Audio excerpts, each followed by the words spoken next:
North Korea was designed like the Hunger Games. I don't know if you have read the book. There is like 13 districts and there's a capital. People in capital are really well fed and they need everything they need. And the people in the other districts, they are on purpose being starved. And the reason why the regime maintaining and keeping us starving is, imagine like if you are fed, right?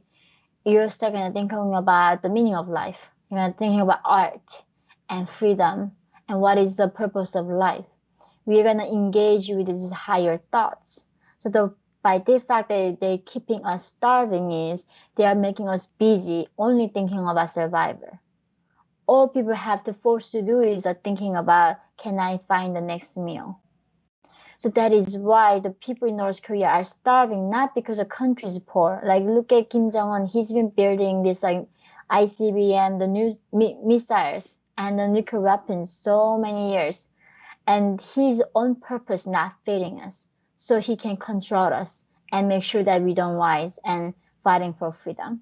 Yeah, it's almost impossible to believe.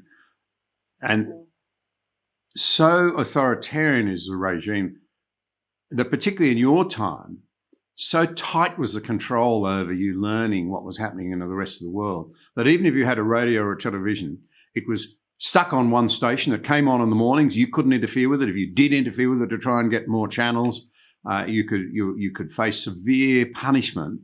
So you didn't know what you were really being subjected to. So that is the thing, like that's what's unique about North Koreans is that so when I was North Korea, I only knew few countries in the world. I knew Americans, Japanese, South Koreans, China. I actually never knew what Australia was. In my entire life, I didn't even know different continents.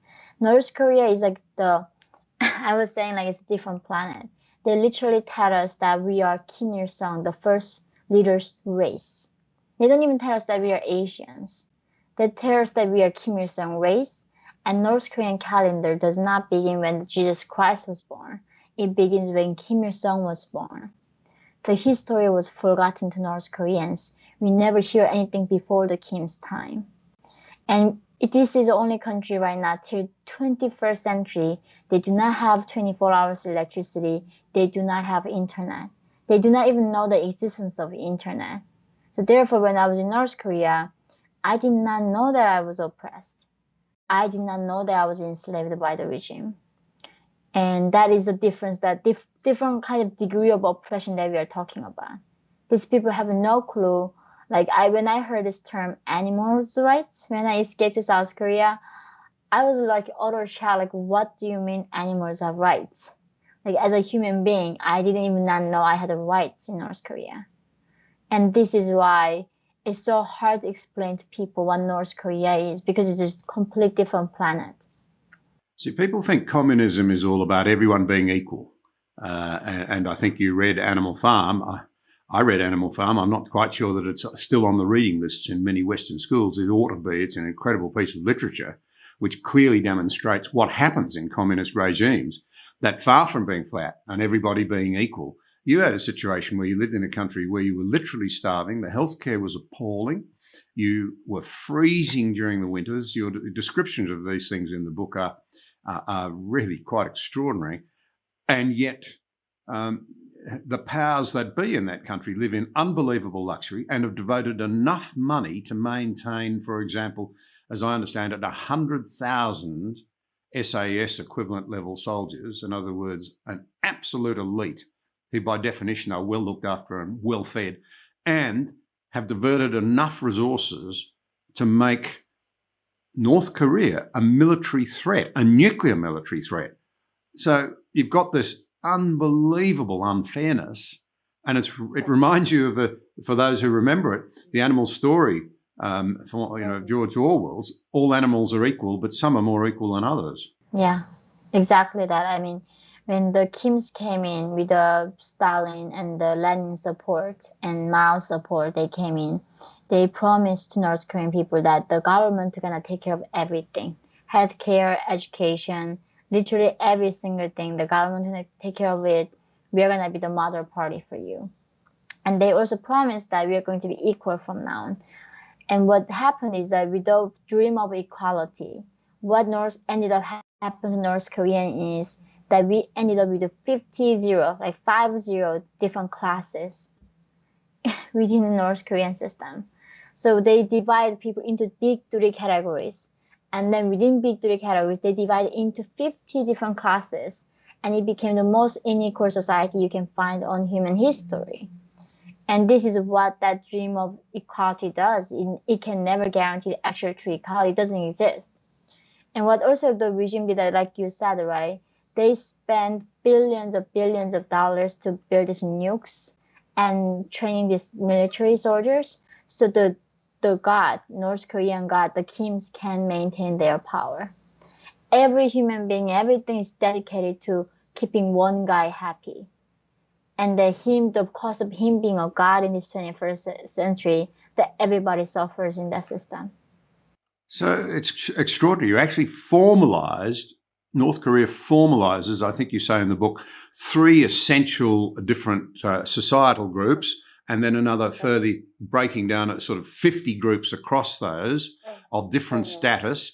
And a couple of horrendous issues arise because, funnily enough, we're starting to fall into this very trap of genetic and collective guilt in the West, whereby you could have people several generations back in your family who'd done the wrong thing, and you were held to be guilty and worthy of punishment because of not what you'd done, not what your parents had done, even your grandparents, but someone even before that. So you've got this idea of guilt carrying down through the generations, and guilt by a sort of collective guilt because you belong to a group of people rather than you being responsible for your own behaviour and appropriately treated. That is I think that is one of the injustice that I cannot deal with till these days. That how did I have any saying when my great-great-grandfather did something? I wish I could choose my ancestors, but you cannot. And it's so appalling right now in the West. There's so much guilt, white shame, right? Because maybe your ancestors collapsed on the slaves. And therefore you are guilty, you are privileged. No, nobody has saying in it. And that's the thing in North Korea. Depending on what my ancestors did, if they were the landowners, they say your blood is tainted, and I could not choose it. Because of that, the next generation always punished. And not only this is thing called guilt by association. By associating somebody, you are guilty. Not just through the blood, even just being a colleague is enough sometimes. So because I spoke out after my escape, that guilt by association, that killed my 3 generations of my family who are left got punished. I don't know if they all got executed or sent to prison camp. And this kind of collective guilt is what controlling the society.